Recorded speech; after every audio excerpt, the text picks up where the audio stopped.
저업 투자자 와시즈입니다. 오늘은 처음 주식 투자를 하는 분들께 해주고 싶은 이야기를 해보겠습니다. 주식 투자를 하는 목적은 대부분의 사람들이 재테크 수단이라든가 먹고 살기 위한 목적이든 간에 대부분 돈을 벌기 위한 게 주요 목적이라고 볼 수가 있겠습니다.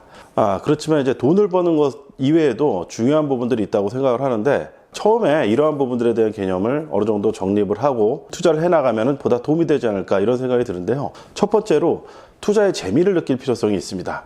투자해서 돈을 벌게 되면 그게 가장 즐거움을 줄 수도 있겠습니다. 하지만 투자를 하는 기간이 길어지면 길어질수록 돈을 벌지 못하는 기간도 길어질 수 있다는 부분들은 쉽게 깨달을 수가 있습니다. 이 투자의 재미를 느끼지 못하면 어느 일이나 그렇지만 오래 롱런하기가 쉽지가 않습니다. 돈을 버는 것만 어떤 투자에서 주는 즐거움이라고 하게 된다면 손실이 나는 기간 동안에 많이 힘들어질 수가 있습니다. 이 투자의 재미는 여러 가지가 있는데, 무언가를 배우는 재미도 저는 굉장히 중요하다고 생각을 합니다. 이 일을 하게 되면서 정말 많은 걸 공부해야 되는데, 여기에 대한 재미를 느끼지 못하면 공부라든가 투자 학습을 꾸준히 유지하는데 좀 어려움을 겪을 수가 있습니다. 단순히 돈을 버는 목적만을 가지고 거기에 대한 쾌감을 느낀다, 이런 분들은 대부분 이 주식 투자도 도박적인 관점으로 하게 돼요. 계속 거래를 하는 거죠. 내가 승부를 해서 이길 때까지. 물론 이제 10번의 베팅을 해서 한 두세 번 정도밖에 이기지 못한다고 하더라도 그 7번의 손해 대신에 2번의 승리에 대한 쾌감이 짜릿하기 때문에 투자를 도박과 같이 계속 반복하는 분들도 물론 있다고 보여집니다. 근데 저는 진정한 인생의 재테크 수단이라든가 아니면 사업적인 수단으로 돈을 버는 목적으로 장기적으로 간다면 투자의 재미를 느끼고, 그 재미를 느끼기 위해서 투자에 대해 공부하는 부분이라든가 아니면 투자가 진행되는 과정에 대한 재미를 느끼는 부분이 매우 중요하다, 이렇게 생각을 합니다. 그리고 두 번째는 독립적이 될 필요성이 있어요. 이 독립적이 될 필요성이 있다는 것은 투자는 장기적으로 볼 때는 결국은 혼자 가는 길이라고 보면 됩니다. 처음에는 같이 연구하는 동료라든가 이런 사람들이 주위에 있고 앞으로도 있겠지만, 그리고 가르쳐 주는 사람이 있을 수가 있어요. 아니면 내가 어떤 사람한테 투자관이라든가 투자 방법 이런 거에 대해서 영향을 받을 수도 있고. 그러나 투자를 거듭하고 할수록 모든 결과는 자신의 책임이고, 그 과정을 따라가다 보면은 자신만의 방법, 자신만의 투자의 길을 찾아가게 되지 않나 싶습니다. 과거에 이런 생각을 해봤어요. 다른 분야와 다르게 투자를 오래 하면서 느꼈던 부분인데, 내가 좋아했던 투자 대가의 제자는 누구고 그 사람들의 스승은 누구인가, 이런 것들을 따지기가 굉장히 애매해요. 예를 들면 템플턴 경 같은 경우는 모비우스라는 분이 이어받아가지고 지금까지 계속 템플턴 펀드를 운영을 하고 있는데, 그렇다고 해서 이 모비우스라는 분이 템플턴의 수제자다, 이런 식으로 표현하기는 좀 어려운 부분이 있습니다. 그리고 많은 개인 투자자들이 좋아하는 투자의 대가 중에 피터 린치라고 있는데, 피터 린치 제자가 누군지 저는 들어본 적은 없습니다. 단지 피터 린치의 영향을 받아서 투자라든가 학습 방법에 대해서 도움받거나 거기에 영향을 받은 투자자는 꽤 많이 있을 거라 생각이 됩니다. 또 필립 피셔 같은 경우는 아들인 켄 피셔가 투자자로 보다 더 성공을 했습니다. 투자 철학 같은 부분이라든가 필립 피셔에 대한 명성이라든가 이런 부분들에 더 뛰어나다, 이렇게 볼 수도 있지만, 투자적인 성공이라든가 사업적인 성공은 아들인 켄 피셔가 훨씬 더 성공을 했습니다.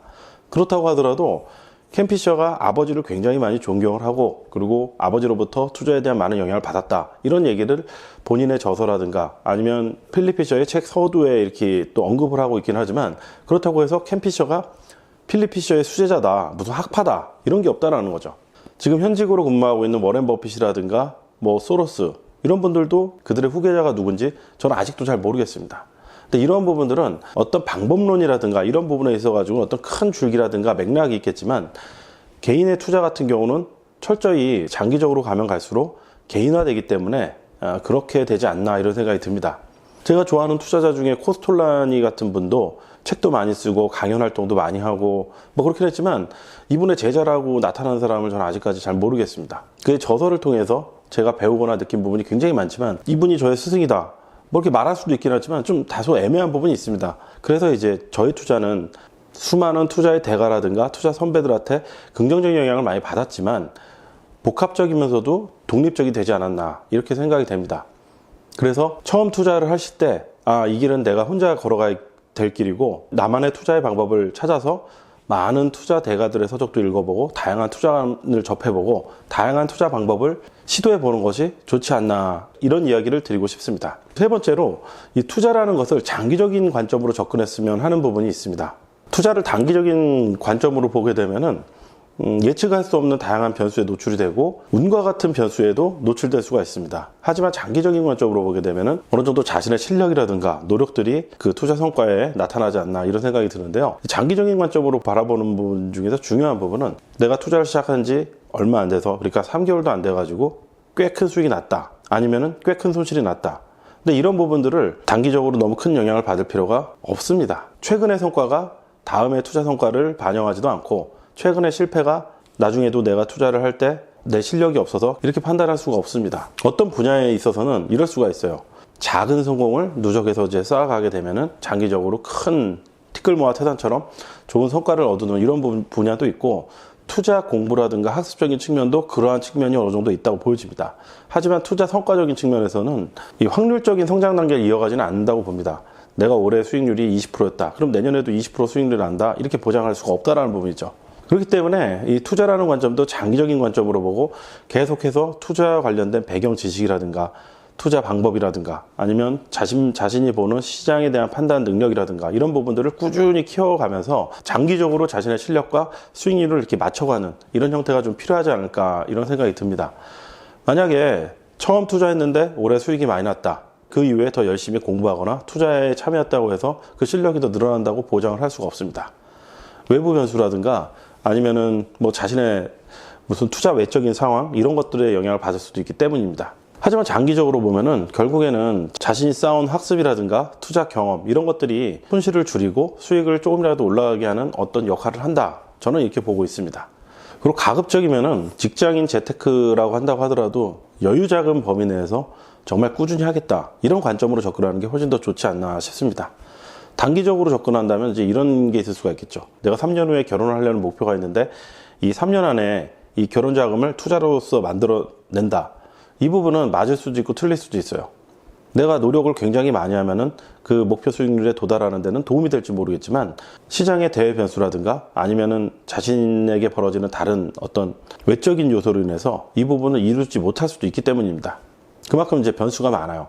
우리가 지금까지 살아오면서 익숙했던 학교 과정이라든가 아니면 뭐 취업 과정 이런 부분들은 어떻게 보면 굉장히 정해진 뭐 이런 부분입니다. 고등학교를 3년 열심히 공부를 하게 되면 대학에 진학하게 되고 또 대학에서 또 열심히 공부를 하고 자기가 들어가고자 하는 직장이라든가 직업에 대해서 공부나 노력을 하게 되면 뭐 자격증이라든가 뭐 입사 조건 이런 것들이 딱 부여가 됩니다. 거기에 대한 결과가 명확하죠. 됐다 안 됐다. 하지만 투자는 딱 그렇게 딱 떨어지게 설명할 수 없는 부분이 있습니다. 오늘 손실을 봤다가도 내일은 또 다시 이익을 볼 수가 있고 그런 식으로 손실과 수익 구간을 이렇게 반복해서 움직이는 이런 성향이 있는데 이런 부분들에 좀 익숙해질 필요가 있고 장기적인 관점에서 꾸준히 경험이라든가 투자 공부를 쌓아간다라는 부분은 이런 부분들에 대한 굴곡을 없앤다는 게 아니라 가만히 있으면 이제 평평하게 이렇게 흘러가는 이제 사이클을 나의 공부라든가 학습 이런 걸 통해서 우상향하는 이런 흐름으로 바꿔간다. 저는 이제 이런 관점으로 보고 있습니다. 그러나 이제 단기적으로 볼 때는 내가 아무리 공부를 열심히 했는데도 불구하고 뭐 하락장이 다가온다거나 아니면 돌발적인 대외 변수가 발생을 해가지고 손실을 보게 될 경우에는 이 투자에 대한 실망감이라든가 아니면 나의 학습이라든가 이런 부족함 이런 부분에 대해서 잘못 판단할 수가 있어요. 그렇기 때문에 길게 장기적인 관점에서 바라보고 투자에 접근하는 게 더 좋지 않나 이런 이야기들을 해드리고 싶었습니다. 투자의 궁극적인 목적은 무엇보다도 이제 돈을 버는 것이고 대부분 많은 사람들이 돈을 벌려는 목적으로다가 주식 투자라든가 아니면 다른 금융 투자, 부동산 투자를 하는 것으로 알고 있습니다. 처음 주식 투자를 하는 분들께 해주고 싶은 이야기를 세 가지로 해서 이야기를 해봤는데 뭐 투자 학습 방법이라든가 돈을 버는 이런 부분들에 대해서는 다양한 방법론이 있고 그조차도 아까 얘기했던 두 번째 항목인 독립적인 부분과 관계가 있기 때문에 그러한 부분들은 본인이 스스로 서서히 찾아가는 뭐 이런 형태로 가야 되지 않나 싶습니다. 저는 뭐 가족이나 친구 어떤 사람이더라도 너 이거 주식 투자 꼭 해야 돼. 뭐 평생 뭐 재테크야. 이런 식으로 주식 투자를 권하고 싶지는 않지만 주식을 자발적으로 어떠한 계기나 이유로서 투자를 하게 된다고 하면은 제대로 하고 재미를 느끼면서 장기적으로 나만의 방법을 찾아가야 된다. 이렇게 정리를 해서 이야기 드리고 싶습니다. 도움이 되셨으면 좋아요, 구독, 알림 설정 부탁드리겠습니다.